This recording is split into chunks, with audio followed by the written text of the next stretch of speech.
പിതാവിന്റെയും പുത്രന്റെയും പരിശുദ്ധാത്മാവിന്റെയും നാമത്തിൽ ആമേൻ. എൻ്റെ പ്രിയപ്പെട്ടവരെ, നവംബർ 10 തിങ്കളാഴ്ച.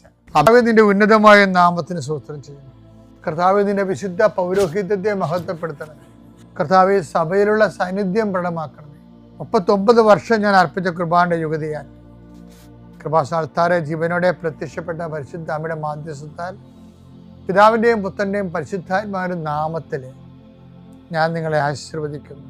കർത്താവേ, അങ്ങയുടെ മക്കളെ ഇന്ന് സഞ്ചരിക്കുന്ന ഓരോ വഴികളെയും നീ ആശീർവദിക്കണമേ. കർത്താവേ, അങ്ങയുടെ മക്കളെ ഇന്ന് കണ്ടുമുട്ടുന്ന ഓരോ വ്യക്തികളിലും കർത്താവിൻ്റെ ശക്തി നിറയട്ടെ.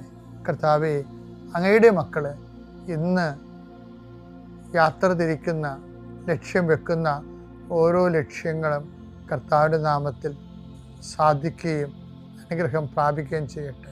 ഇന്നത്തെ എല്ലാ ഉത്തരവാദിത്തങ്ങളും നിറവേറ്റിക്കൊണ്ട് നിങ്ങൾ രാത്രി തിരിച്ചു വരുമ്പോഴേ സമാധാനം നിങ്ങളുടെ ഹൃദയത്തിൽ ഉണ്ടാകാൻ ഇടയാക്കട്ടെ എന്ന് പ്രാർത്ഥിക്കുന്നു.